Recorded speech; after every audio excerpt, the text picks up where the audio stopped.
Breaking at 4, Mangione indicted. The man charged with killing the CEO of United Healthcare is officially indicted on murder charges in Manhattan. We're following those breaking details. Plus, the latest on the school shooting in Wisconsin that left a student and teacher dead. The new details we're learning about the victims and the suspected shooter as police continue to search for a motive. A local man arrested accused of pretending to be a dentist and performing dental surgeries on patients. And that's not all police say he did. The News at 4 starts right now.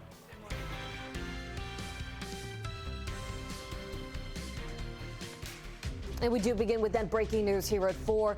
A grand jury in Manhattan has indicted Luigi Mangione. He is the man charged with killing United Healthcare CEO Brian Thompson. Mangione was indicted today on 1 count of first-degree murder and 2 counts of second-degree murder. Authorities say he shot and killed Thompson outside of a New York City hotel 2 weeks ago. He was later arrested in Pennsylvania after someone recognized him at a McDonald's.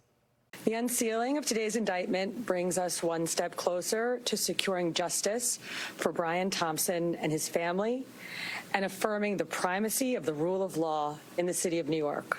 This was a senseless act of violence.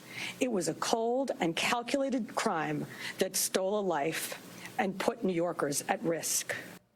Mangione continues to fight extradition as he remains behind bars in a Pennsylvania prison.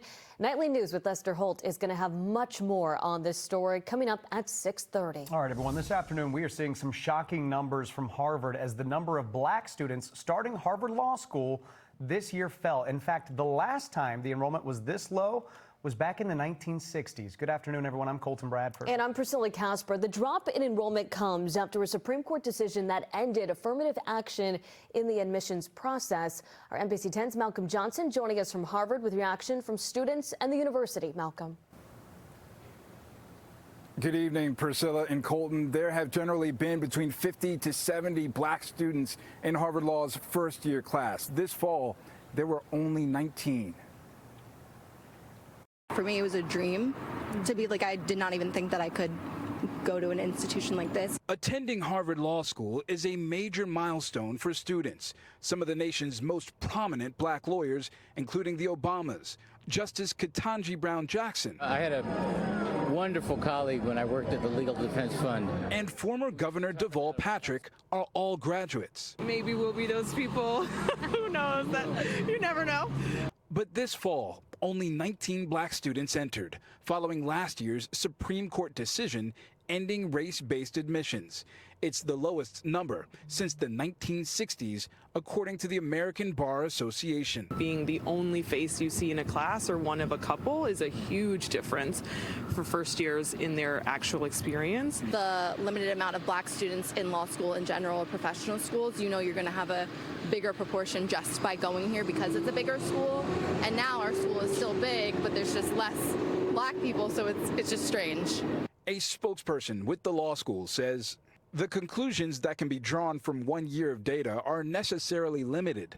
We continue to believe that a student body composed of persons with a wide variety of backgrounds and experiences is a vital component of legal education. It's definitely noticeable, and it's something that I think the university in the future will probably account for, and hopefully next year we can have more Hispanic and black students. And there was also a reduction in Hispanic students, down this fall to 39 from 63.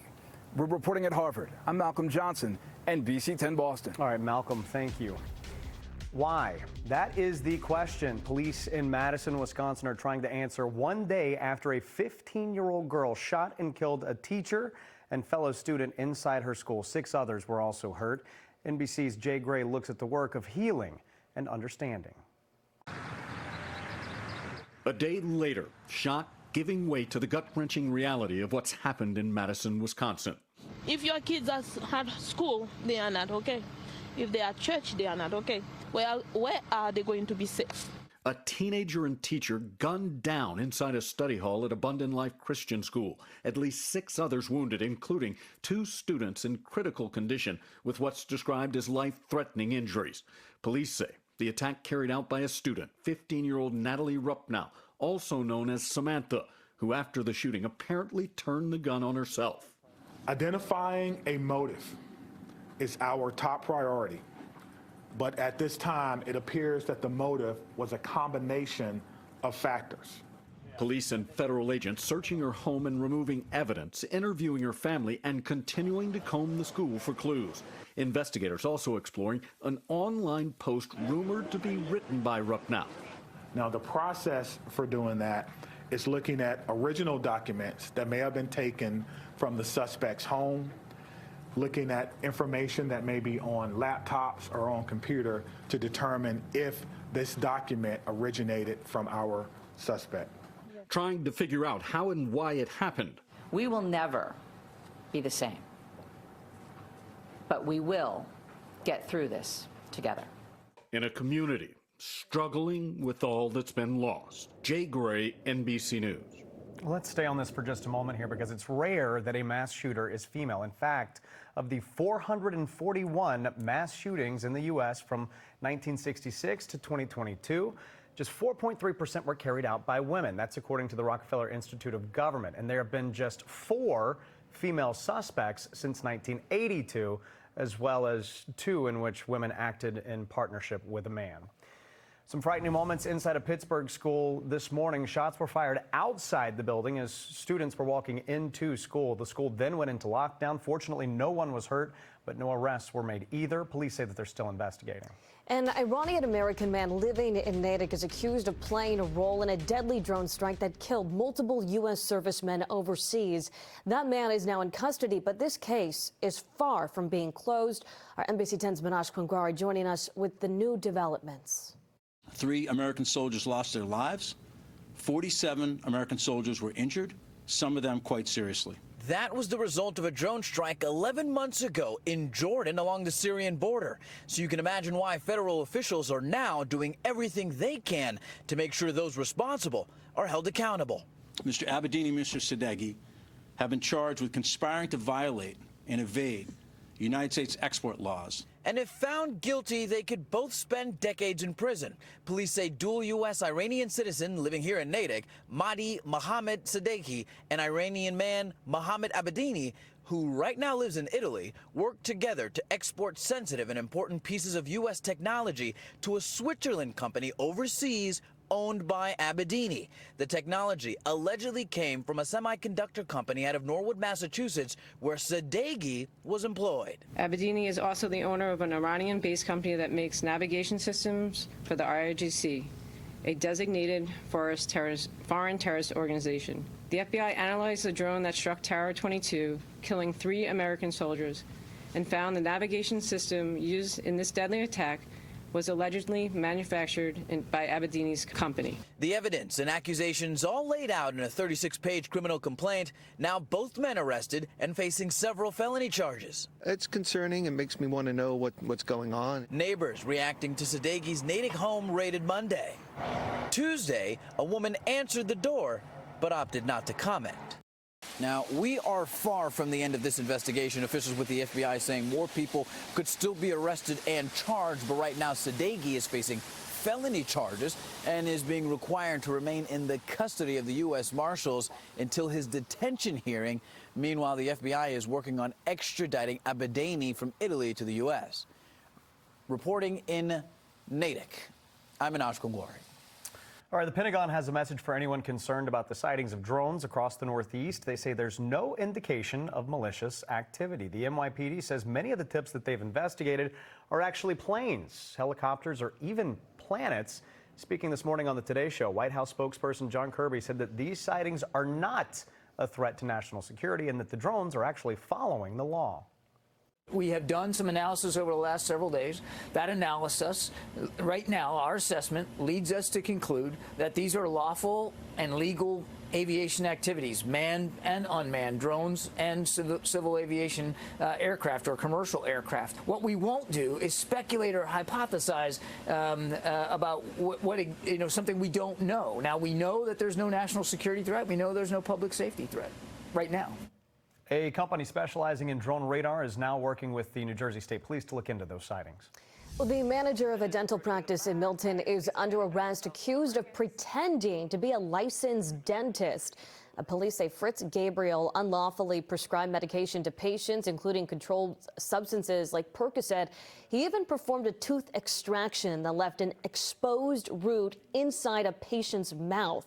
He's also accused of using a patient's credit card to make thousands of dollars of unauthorized purchases. Gabriel pleaded not guilty today in court. A Massachusetts state trooper was injured after being rear-ended by an alleged drunk driver last night. This happened on Storrow Drive. 32-year-old Melvin Lopez of Chelsea pleaded not guilty to charges including operating under the influence. The trooper suffered non-life-threatening injuries. The city of Worcester has launched a hotline where you can report police misconduct. The number that you see on the bottom of your screen there, it's 774-548-1696. Now, according to the city, you can report discrimination, bias, harassment, or the use of excessive force. You can also fill out a form on the city's website. City leaders are hoping this ensures that proper policies and procedures are in place. This comes about a week or so after a scathing report by the Department of Justice accused the Worcester Police Department of civil rights violations. People across Massachusetts are remembering a longtime figure in state politics, Francis X. Bellotti. He's passed away at the age of 101. NBC 10 Boston's cameras were there as Bellotti celebrated his 100th birthday last year. Current AG Andrea Joy Campbell was among those there to commemorate the occasion. Bellotti had a long career in Massachusetts politics. He served as lieutenant governor from 1963 to 1965. He later served 3 terms as attorney general from 1975 to 1987. He will be missed. Well, the first game of the season for a boys' high school basketball team in Boston has been canceled after the players say their bus never showed up. And apparently this incident is part of an ongoing bus shortage problem. Our NBC 10's Darren Patella joining us live outside East Boston High School. Darren, what did these players tell you? Well, Priscilla, they say they were standing right here at the school waiting for that school bus to come on Friday, but the bus never came, and they were really excited to get down there because it was the first game of their season. How did you feel when the game was canceled? Mainly angry, kind of like upset, sad, I didn't know what to feel for real. Players for the East Boston High School boys basketball team tell us their bus was a no-show on Friday for their first game of the season down in Fall River. Once again, another miss for the school district, some of them tell us, with an ongoing shortage of buses. What happened last year?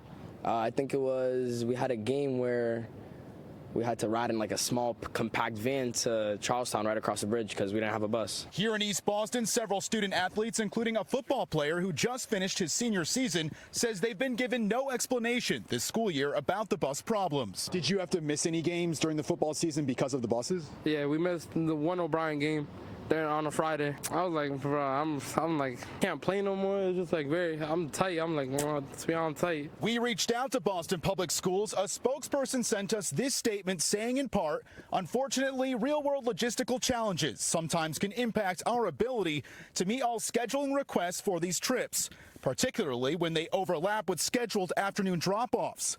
While these instances can be frustrating, we appreciate the patience and understanding of our families and will continue working to ensure all students can access athletics and other after-school activities. Hopefully they just fix it, just in general.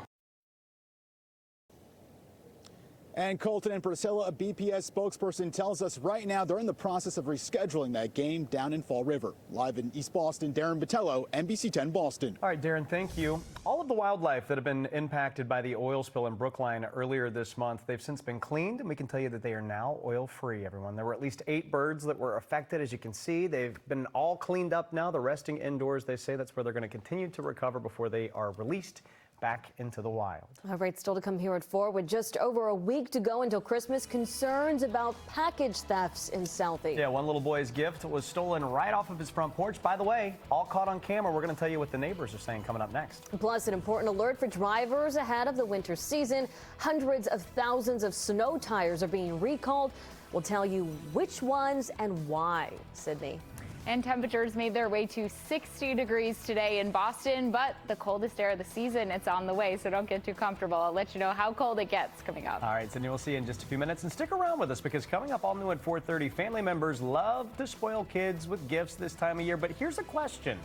How much stuff is too much stuff? We're talking with an expert about how to set boundaries when it comes to the holidays. Stay with us. We'll be right back after this.